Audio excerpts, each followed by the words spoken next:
ನಮ್ಮ ರಾಷ್ಟ್ರಧ್ವನಿ ನ್ಯೂಸ್ಗೆ ಸ್ವಾಗತ. ವಿಶ್ವಕ್ಕೆ ಸಮಾನತೆಯ ಅಡಿಪಾಯ ಹಾಕಿದ ಅಂಬೇಡ್ಕರ್.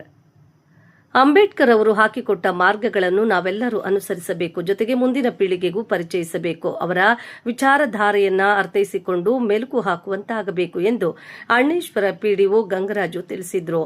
ದೇವನಹಳ್ಳಿ ತಾಲೂಕಿನ ಅಣ್ಣೇಶ್ವರ ಗ್ರಾಮ ಪಂಚಾಯಿತಿಯಲ್ಲಿ ಬಾಬಾ ಸಾಹೇಬ್ ಸಂವಿಧಾನ ಶಿಲ್ಪಿ ಅಂಬೇಡ್ಕರ್ ಅವರ ಜನ್ಮ ದಿನೋತ್ಸವ ಕಾರ್ಯಕ್ರಮದಲ್ಲಿ ಮಾತನಾಡಿದರು. ಅಂಬೇಡ್ಕರ್ ಅವರು ಸಂವಿಧಾನದ ಪ್ರಮುಖ ಶಿಲ್ಪಿಯಾಗಿದ್ದಾರೆ. ಇವರು ಕಾನೂನು ತಜ್ಞರಾಗಿ, ಬರವಣಿಗೆಗಾರರಾಗಿ, ಸ್ಕಾಲರ್ ಹಾಗೆ ಸಂಪಾದಕರಾಗಿ, ತತ್ವಜ್ಞಾನಿಯಾಗಿ ಹೀಗೆ ಅನೇಕ ವಿಷಯಗಳಲ್ಲಿ ಅಗಾಧ ಪಾಂಡಿತ್ಯವನ್ನು ಹೊಂದಿದವರಾಗಿದ್ದಾರೆ.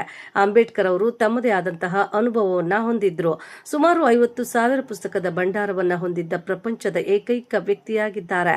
ಬಡತನದ ಕುಲುಮೆಯಲ್ಲಿ ಬೆಂದು ಕಷ್ಟಪಟ್ಟು ತನ್ನ ಸ್ವಂತ ಪರಿಶ್ರಮದಿಂದ ಓದಿ ಇಡೀ ವಿಶ್ವವೇ ಕ್ಷೀರವಾಗಿ ನಮಿಸುವ ಸಂವಿಧಾನವನ್ನು ರಚಿಸಿದ ಮಹಾನ್ ವ್ಯಕ್ತಿಯನ್ನ ಪಡೆದಿರುವ ಭಾರತೀಯರಾದ ನಾವು ಪುಣ್ಯವಂತರು ಎಂದು ಹೇಳಿದರು.